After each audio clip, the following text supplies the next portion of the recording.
We've been told that housekeeping, homemaking is something anybody could just be plopped down and do because it's menial, tedious work. And that's not true. Homemaking is real work. It requires physical effort, mental energy.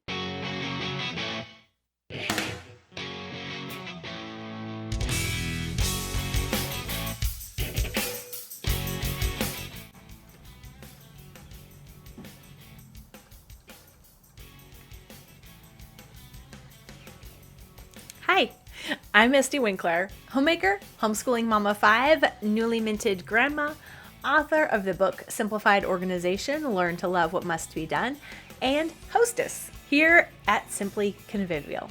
Convivial means living a full life together with joy, which is what we want our homes to be. Am I right? My goal is to see as many women as possible become engaged, competent, cheerful Christian homemakers. But I know that sometimes you look around your home, dishes in the sink, laundry piles in several places, a million things left undone, and you think, why can't I just get things in hand? You wonder if the reason you can't get it all together is that you are lazy or undisciplined. Then let's talk about that, because it is totally possible, but it's not the only explanation. If homemaking feels exhausting, if you are experiencing fatigue just by thinking about what you need to do, we can fix that. It will require repenting, rejoicing, and repeating, but it's fixable. The problem is most likely your expectations and definitions, assuming that you are actually doing work. You can be working super hard and all the things will not get done. That's reality. So grab a basket of laundry to fold so you can get some things done while we dig in. I know that so many homemakers feel constantly behind, like they never can do enough, because everywhere they look, they see more that they could be doing, things that they have to leave undone because their time and energy is limited. Limited time and energy is a constraint, but it's not a problem that can be fixed. Our time and our energy are limited resources that we have to steward and use wisely. But it's so easy to get the impression that homemaking is supposed to just be this natural thing that we should know how to do without being taught.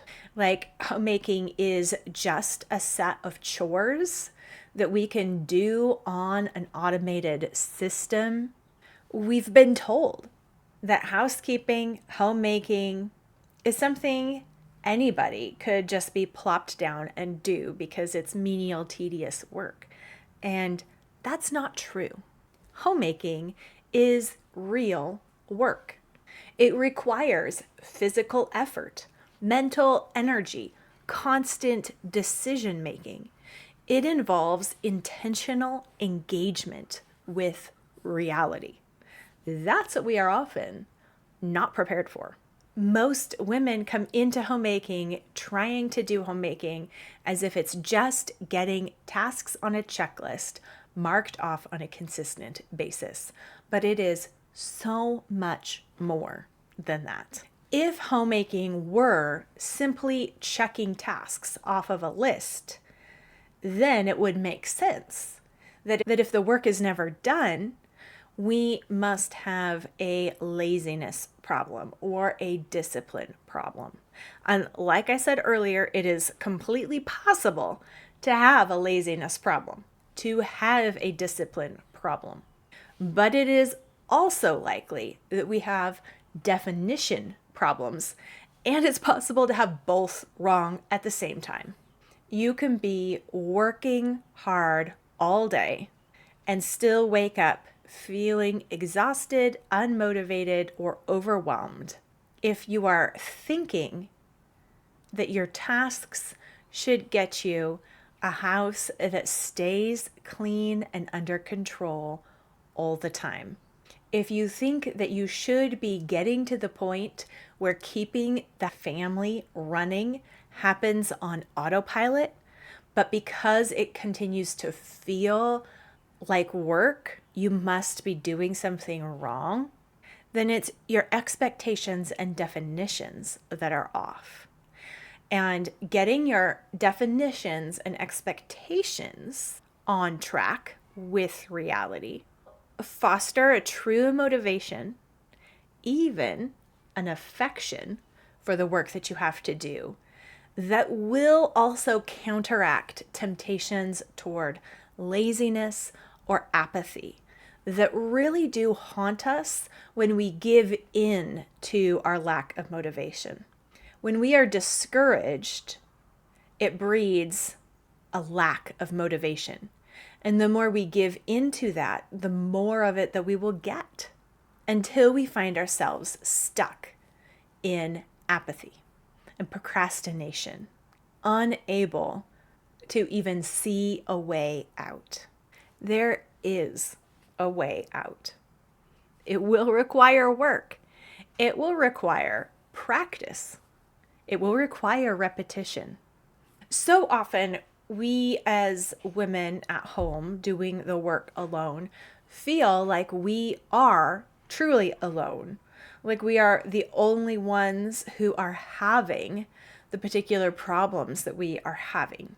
We look around and we see the photographs in magazines, on TV, or on social media, and unrealistic standards of having an aesthetic life are fed to us, and we eat it up, and then we become dissatisfied with our real life that is full of messy, active, growing people.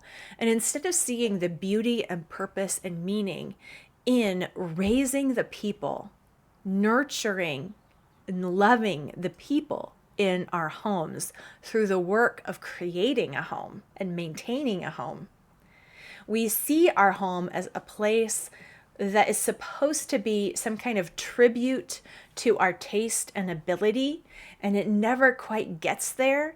And so we give up, we get discouraged, we get apathetic.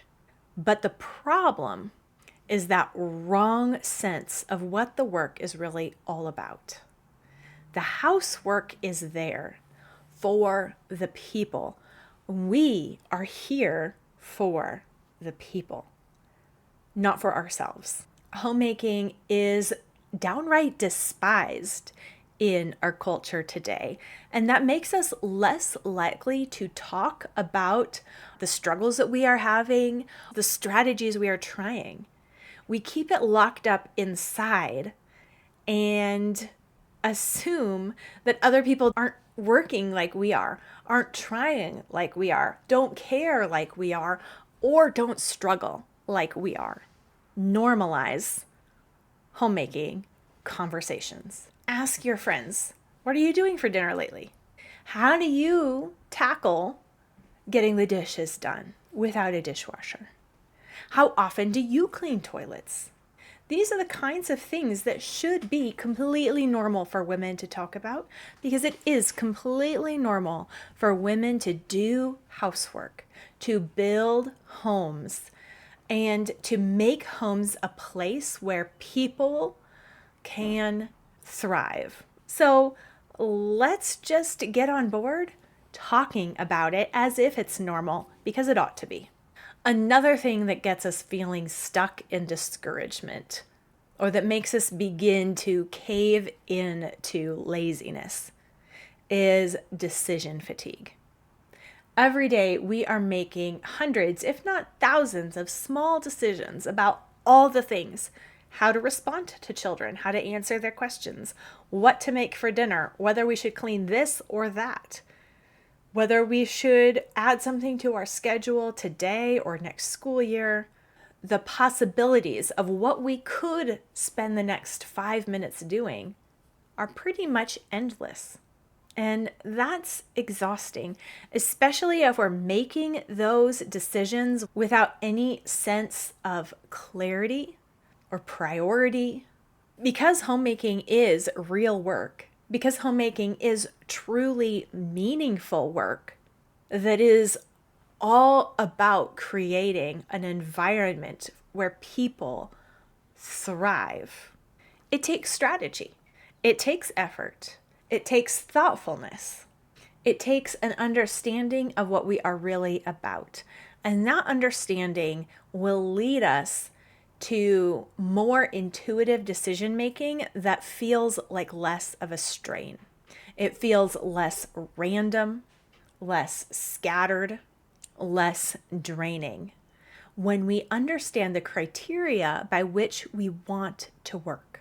You need to understand the true purpose of homemaking. You need to have community and camaraderie around homemaking to normalize it. And you need strategies and priorities that will stop decision fatigue. As you build these in your life, you will find it natural to learn to love what must be done because you will be repenting, rejoicing, and repeating.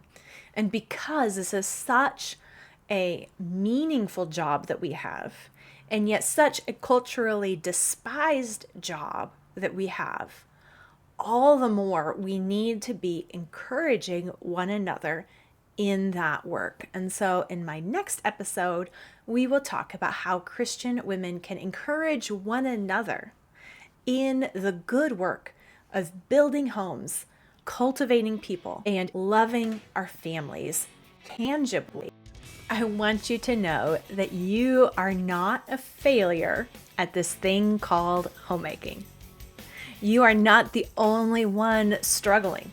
You are not the only one spinning your wheels, feeling like you're getting nowhere. All of these are bad stories that keep us down, that prevent us from seeing the possible joy in the work. All these thoughts actually cultivate and grow a bad attitude rather than proper gratitude.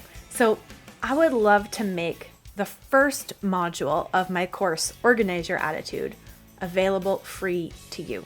It's called Tell Yourself a True Story, and it's all about noticing the way that you are interpreting your life and changing it to align it more with the reality that God made, the reality that God has called you and given you this good work to do.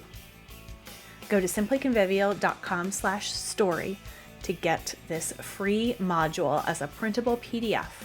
It will help you to repent, rejoice, repeat.